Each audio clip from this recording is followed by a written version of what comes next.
Hello बच्चों, let's read the question. Question says in a study of pandemic data of 900 persons was collected.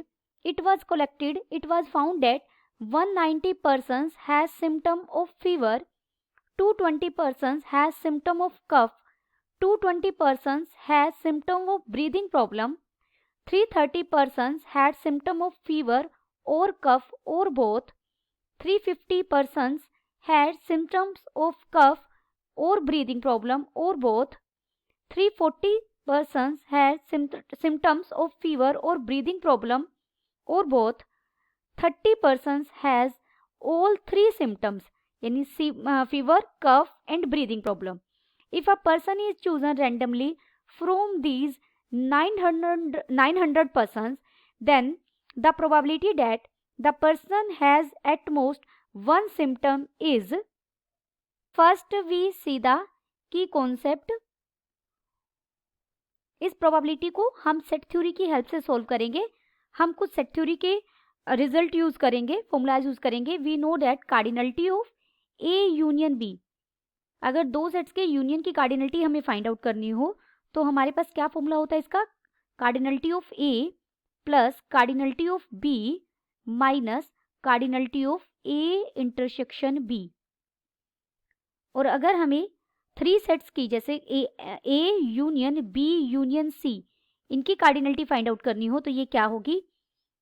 N A मतलब cardinality of A plus N B plus N C minus N A intersection B cardinality of A intersection B minus N cardinality of B intersection C minus N cardinality of A intersection C plus cardinality of A intersection B intersection C. Let A denote the person having symptoms of fever. हमने माना ए fever के symptoms के लिए represent कर रहा है. B denotes the persons having symptoms of cough और C लिया हमने denotes the person having symptoms of breathing problem. Given हमें क्या दिया गया है इसके अकॉर्डिंग? Cardinality of A is equal to 190, cardinality of B is equal to 220, cardinality of C is equal to 220. Cardinality of A union B. देखिए ये कहा गया है कि 330 पर्सन ऐसे हैं फीवर और कफ. फीवर वाले को हमने A से रिप्रेजेंट किया है, इसको हमने B से और इसे हमने C से. तो फीवर और कफ के लिए 330 के लिए ए यूनियन बी आ जाएगा और इसकी कार्डिनलिटी कितनी है? 330. Cardinality of B union C हमें कितना दिया गया है? 350.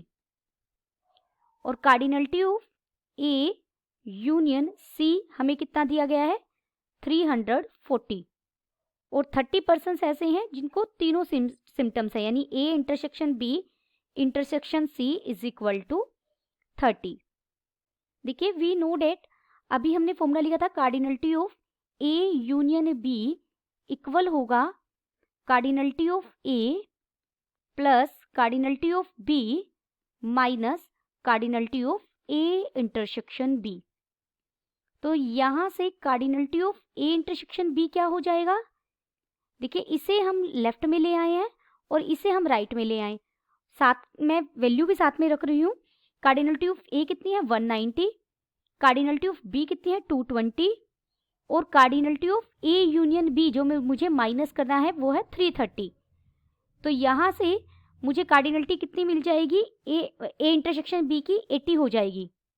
सिमिलरली यहाँ आप cardinality of B intersection C भी फाइंड आउट कर सकते हैं. बी इंटरसेक्शन सी कितना मिल जाएगा? 90. And cardinality of A intersection C अगर हम फाइंड आउट करेंगे तो वो मिल जाएगा 70. बिल्कुल सेम फॉर्मूला से सारा डाटा हमें दिया गया है। अब हम वेन डायग्राम बनाएंगे। वेन डायग्राम की हेल्प से हम देखेंगे। देखिए मैं यहाँ वेन डायग्राम बना रही हूँ। ये सेट मैंने ए लिया, ये हमारा सेट बी है, और ये ग्रीन वाला हमारा सेट क्या है, सी है। ये ए सेट है, ये बी सेट है इधर, और ये हमारा सी सेट है। तीनों की इंटरसेक्शन या ये पार्ट है जहाँ तीनों हैं A B C. A intersection B intersection C हमें कितना दिया गया है, 30। तो यहाँ मिडल में कितना आ जाएगा, 30। अब देखिए जो हमारे पास ए यूनियन बी है, सॉरी ए इंटरसेक्शन बी है, हमने फाइंड आउट किया है। ए इंटरसेक्शन बी हमें कितना मिला है, 80 मिला है। कि ए इंटरसेक्शन बी वाला ये पार्ट है हमारा, ये पूरा ए इंटरसेक्शन बी है। 30 यहाँ मौजूद है। 80 करने के लिए मुझे यहाँ कितना लिखना पड़ेगा, 50। जो ये वाला पार्ट है मैं यहाँ लिख रही हूँ, ये कितना आ जाएगा, 50। ए इंटरसेक्शन सी, ए इंटरसेक्शन सी हमारे पास क्या है, 70। 30 ऑलरेडी है तो यहाँ कितना होगा, 40। और बी इंटरसेक्शन सी हमारे पास है 90। 30 ऑलरेडी है तो यहाँ कितना आ जाएगा, 60। अब देखिए जो ए में एलिमेंट है वो हमारे पास टोटल है 190। 50, 80 एंड 80 प्लस 40 120 तो हमारे पास ऑलरेडी है। तो हमें 190 बनाने के लिए यहाँ 70 लिखा जाएगा होगा।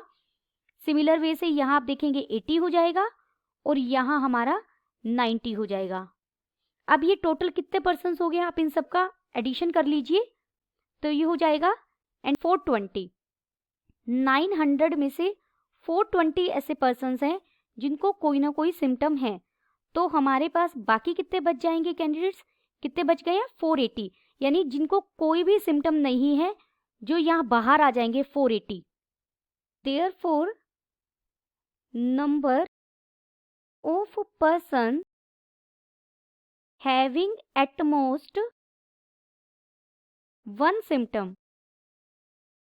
अब हमें क्या बताना है, प्रोबेबिलिटी निकालनी है कि ज़्यादा से ज़्यादा एक सिम्टम हो। ज़्यादा से ज़्यादा एक सिम्टम का मतलब है या तो कोई सिम्टम हो ही ना, यानी 480 कैंडिडेट्स तो ये आ गए, और सिर्फ ज़्यादा से ज़्यादा एक हो तो जो ये 70 कैंडिडेट्स हैं इनको सिर्फ पहला सिम्टम है फीवर का। जो ये 80 कैंडिडेट्स हैं इनको सिर्फ बी सिम्टम है कफ का, और जो ये 90 कैंडिडेट हैं इनको सिर्फ सिम्टम थर्ड है ब्रीदिंग प्रॉब्लम का।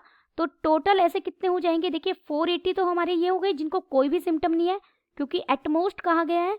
तो ऐसे कैंडिडेट्स भी हम लेंगे, ऐसे पर्सन्स भी हम लेंगे जिनको कोई भी सिम्टम नहीं है, प्लस जिनको सिर्फ फीवर है, जिनको सिर्फ कफ प्रॉब्लम है, और जिनको सिर्फ ब्रीदिंग प्रॉब्लम है।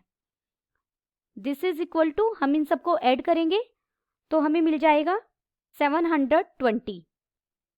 देयरफॉर प्रोबेबिलिटी कैसे फाइंड आउट करते हैं, फेवरेबल आउटकम्स